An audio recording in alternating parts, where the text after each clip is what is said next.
Imagine yourself as a goalkeeper in the 90s and 2000s, up against a Manchester United in the prime of their glory. A squad filled with incredible talent in every corner of the pitch, with intimidating stares from the likes of guys like Eric Cantona, Roy Keane, Paul Scholes, David Beckham, and many more, who you know wanted nothing but to absolutely destroy you. But all of a sudden, you realize the scariest player on the pitch wasn't what you imagined. Instead, it was a cheerful face of a guy who looked like he was just fresh out of the academy. A guy who sliced his way into the box as if he was holding a knife. And with a smile, scored some of the biggest and most unexpected goals, as you're sat there left wondering, just who the hell is this kid? And where did he come from? That very same experience was all too familiar with goalkeepers throughout Europe, catching defenders and goalkeepers off guard, scoring so many goals as he figuratively killed them, match after match, that the unknown kid started becoming known as the baby-faced assassin, being one of the most important offensive pieces in helping maintain Sir Alex Ferguson's dominance all throughout his career. Because while he did have many lethal goal scorers at his disposal over the years, Solskjaer was always right behind them as his personal assassin. Because just watching Gunnar Solskjaer, it really was hard to believe that someone with a face as innocent looking as his would be such an absolute killer on the pitch and a nightmare for goalkeepers. A smile and face that for the opposition was impossible to forget. And if you wanted a piece of something unforgettable for you to hang on your walls, today's sponsor, Displate, has just what you need. Displate makes beautiful handcrafted metal posters, and I've always heard about them from other YouTubers. I gotta say, I'm really impressed with just how quality they are. The color and finish is just so vibrant and really pops. Of course, I had to get displays of some of the most beautiful stadiums in football, like the Emirates Stadium and Camp Nou. But also as a huge fan of Star Wars and Japanese culture, these other displays were just too beautiful to pass on. And Displate has over 2 million artworks available for you to choose, from categories like sports, movies, games, and so much more. Each display comes with a magnet kit, so everything that you need to set it up comes in the box. No drilling, no holes, and no frustration. Use the link in the description to grab an exclusive discount for your new displays, or shop with my code Raymar to get one display 25% off, or 2 or more displays 35% off. Thanks to Displate for sponsoring this video. But for many years in his earlier career, it seemed like no other top club even wanted him. Ollie grew up in rural western Norway, and the football scene wasn't exactly all that big. It had never even been his family's favorite sport, because instead of playing with balls, his father was actually a professional wrestler, and the young Ollie actually tried to follow in his footsteps, but ultimately just kept getting tossed around and wasn't all too good at the sport. Because if you thought he looked a bit young when he was already a pro, rest assured he looked even smaller and younger than the other kids his age. But at least when it came to football, he was a natural. He'd eventually joined his local 3rd division club, Klossningen, and as a 17-year-old, he'd score 65% of his team's total goals, and go on to eventually help this small club achieve promotion into the Norwegian 2nd division. And when everything was said and done for Klossningen, the skinny, undersized, and baby-faced Ollie managed to score an insane 115 goals in 109 matches for the club. You'd think a youngster like that scoring so many goals would surely get noticed outside of Norway, sort of like how Erling Haaland was. But unfortunately, Gunnar Solskjaer wasn't a 6'4" or 194cm beast, so at the time, no other big clubs had even paid attention to him. However, he did at least get noticed and given the chance to play in the Norwegian 1st division by Molde. And once he arrived, he would only further continue to prove that he was a baller. Despite being the youngest looking guy in the entire league, he would go on to score 29 goals in 34 appearances. But yet somehow, he still managed to go unnoticed by big clubs all throughout Europe, despite proving himself in his country's top division. And it was thanks to a complete coincidence in 1996 that Solskjaer's talents would finally be noticed outside of Norway, because Man United had failed to secure their desired striker over the summer in Alan Shearer. So thus, they were desperate to add a forward to their squad.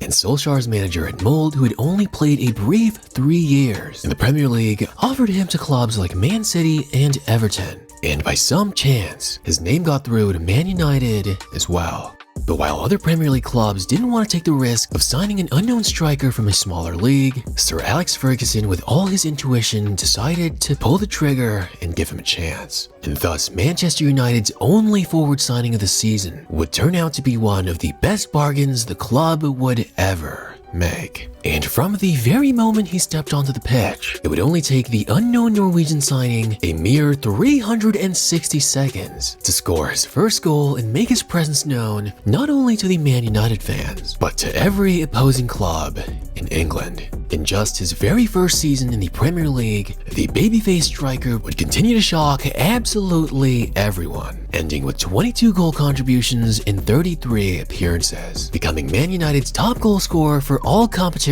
and lifting his very first of many Premier League titles. And in the span of that one season, the unknown and unwanted forward would come out of nowhere and make himself known as one of the most recognizable faces in football, giving birth to the nickname of the baby-faced assassin. As no matter what opposition defense threw at him, they couldn't fathom how such a young and innocent-looking face was absolutely killing them on the pitch. But what really made him an assassin was the fact that he could just walk onto the pitch and score the most unexpected and crucial goals. And like a true assassin, in his own words, I had to think about myself. How could I do the most damage to the opposition if I come on? I sat there and studied football games, but I didn't exactly analyze other strikers. Instead, I would pay attention to what defenders and fullbacks were doing wrong. Solskjaer wasn't the fanciest dribbler, nor did he score the most insane or aesthetic goals, but what he did get were results, because he would turn into one of the best super subs in football history.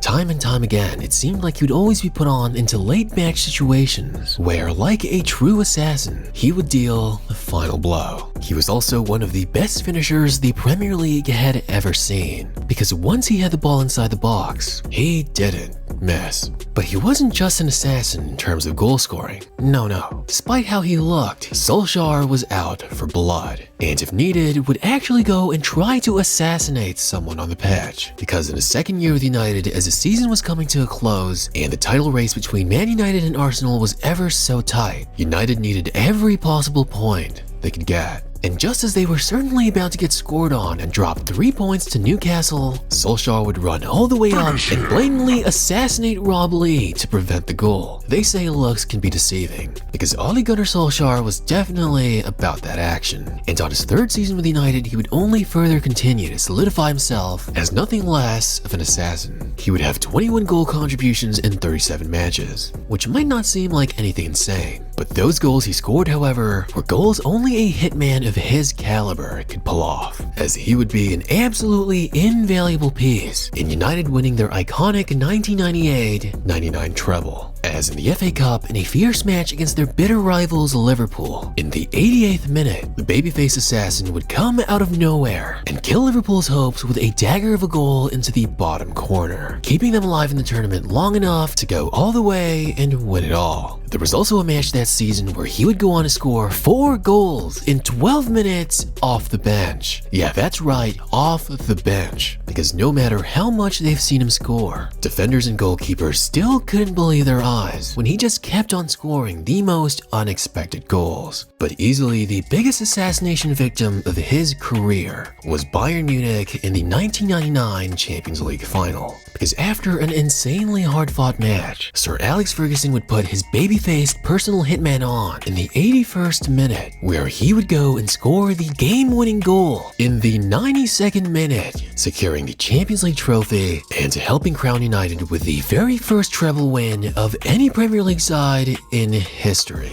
And over the years, despite how dominant United were and how many great goal scorers they would bring on, that never changed the fact that every time Solskjaer came onto the pitch, the thought of him coming out of nowhere and scoring would continue to put a little bit of fear into defenders and goalkeepers alike. As it wasn't the incredible firepower of forwards like Andy Cole, Ruud van Nistelrooy, or even in his later years with Wayne Rooney and Cristiano Ronaldo. It was those crucial and dagger-like goals that came out of nowhere from Ole Gunnar Solskjaer that really hit them the hardest. As year after year, season after season, Solskjaer would be right behind those big-name goal scorers, continuing to contribute goals in their shadows, and helping Man United stay dominant for so many years. He would even play some of of his later years as a winger. No matter how successful United were, fans and teammates alike continued to appreciate their baby-faced assassin, even if he was getting up there in years. And it's truly a shame that he would suffer some big injuries towards the end of his career, only making a total of 5 Premier League appearances in 2 seasons from all those knee injuries that he would suffer. But of course, there'd be no better way to end his career in 2008, as United fans came to show their love and gratitude to all his years of service, setting a record as the second highest attended farewell testimonial match ever played in British football history, showing you that despite all the stars United had over the years, the people really did love their babyface assassin. He would end his career with 7 Premier League titles, 2 FA Cups, 2 Community Shields, 1 Intercontinental Cup, and of course, his iconic 1998-99 Champions League trophy, going down forever as a United legend. Even if he did have an underwhelming coaching career with his club that we all know wasn't really all his fault.